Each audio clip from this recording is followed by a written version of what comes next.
Number 1،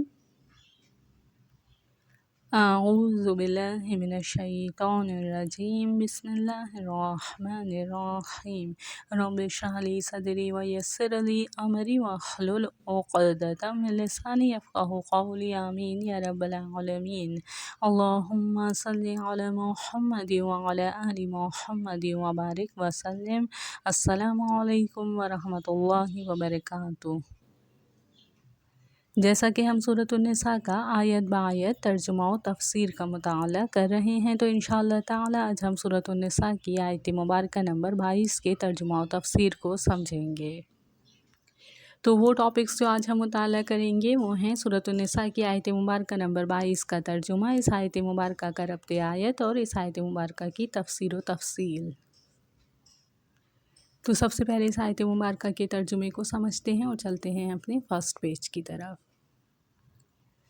ترجمے کو سمجھنے سے پہلے یہ بات نوٹ کر لیں کہ یہاں سے یعنی اس آیت مبارکہ سے اب محرمات نکاح کا ذکر شروع ہو رہا ہے۔ محرمات سے مراد وہ عورتیں ہیں جن کے ساتھ کسی شخص کا نکاح کرنا حرام ہے۔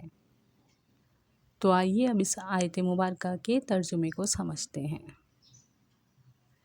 اعوذ باللہ من الشیطان الرجیم، بسم اللہ الرحمن الرحیم، وَلَا تَنكِحُوا مَا نَكَحَ آبَاؤُكُم مِّنَ النِّسَاءِ، اور جن عورتوں سے تمہارے باپ نکاح کر چکے ہوں ان سے تم نکاح مت کرو۔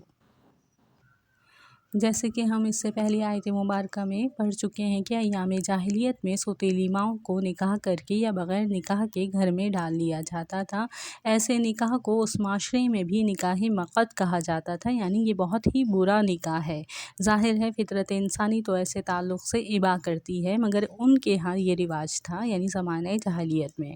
تو قرآن مجید نے اس مقام پر اس کا سختی سے سدباب کیا ہے۔ ارشاد ہوا، وَلَا تَنكِحُوا مَا نَكَحَ آبَاؤُكُم مِّنَ النِّسَاءِ، اور جن عورتوں سے تمہارے باپ نکاح کر چکے ہوں ان سے تم نکاح مت کرو۔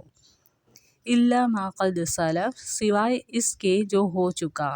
إِنَّهُ كَانَ فَاحِشَةً وَمَقْتًا، یقیناً یہ بڑی بے حیائی کی بات ہے اور اللہ تعالیٰ کے غضب کو بھڑکانے والی ہے۔ وَسَاءَ سَبِيلًا، اور بہت ہی برا راستہ ہے۔ تو اب ایک سیکوینس میں آیت مبارکہ کے ترجمے کو دیکھ لیتے ہیں۔ اور جن عورتوں سے تمہارے باپ نکاح کر چکے ہوں ان سے تم نکاح مت کرو سوائے اس کے جو ہو چکا۔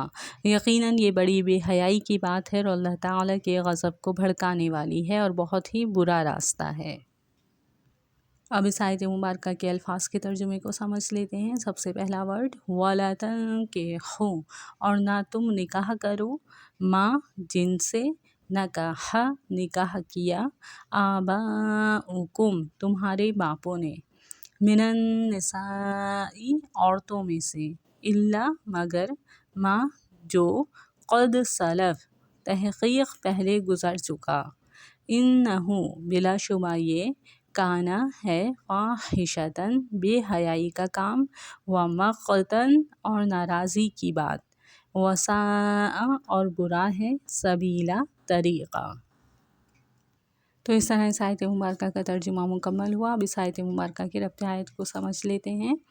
یہاں پہ ہم ربط آیات بیان کریں گے، یعنی اس آیت مبارکہ کا بھی ربط آیت اور اس سے آگے والی آئندہ جو ہم انشاءاللہ تعالیٰ آیات مبارکہ اسٹڈی کریں گے، اس کے بعد والی آیت مبارکہ ان کا بھی یہی ربط آیات ہے۔ تو اس طرح یہ ہم ربط آیات پڑھ رہے ہیں کہ یہ ربط آیات یعنی ان آیات مبارکہ، اس آیت مبارکہ کا بھی اور آئندہ جو انشاءاللہ آیت مبارکہ نمبر 23 آئے گی اور 24 آئے گی اور 25 آئے گی، ان کا بھی یہی ربط آیات ہے۔ تو اس طرح اس آیت مبارکہ کا اور آئندہ انشاءاللہ تعالیٰ جو ہم آگے اسٹڈی کریں گے آیات مبارکہ، ان تمام آیات مبارکہ کا ایک ہی ربط ہے۔ تو اس طرح یہ صرف ربط آیات نہیں بلکہ ربط آیات ہے۔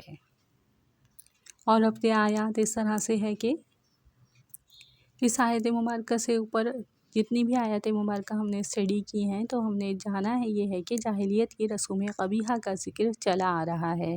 ان میں سے ایک رسم یہ تھی کہ بعض حرام عورتوں سے نکاح کر لیا کرتے تھے، مثلاً اپنی سوتیلی ماں سے، ایک بہن کے نکاح میں ہوتے ہوئے دوسری بہن سے، اسی کی مناسبت سے دوسری محرمات کا بھی ذکر آ گیا۔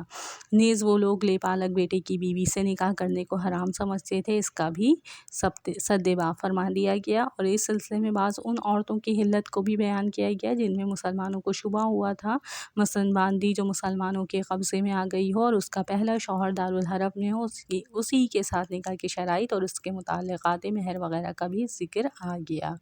تو اس طرح ان آیات مبارکہ میں محرمات نکاح کا بیان ہے۔ تو یہ تھا ربط آیات۔ اب اس آیت مبارکہ کی تفسیر پڑھ لیتے ہیں۔ اس آیت مبارکہ کی تفسیر کچھ اس طرح سے ہے کہ اس آیت مبارکہ میں نکاح کی ایک قبیح ترین قسم سے منع کیا گیا ہے، اور وہ ہے اپنے باپ کی منکوحہ سے طلاق یا وفات کے بعد نکاح کرنا، یعنی سوتیلی ماں سے نکاح۔ اس کا ضمناً پہلے بھی ذکر آ چکا ہے، یعنی سورہ مبارکہ نمبر 19 میں اس کا ضمناً ذکر پہلے آ چکا ہے، اور اجمالاً اگلی آیت میں محرمات کے ضمن میں پھر آ رہا ہے، یعنی سورہ آیت مبارکہ نمبر 23 میں بھی اس کا ذکر ہے۔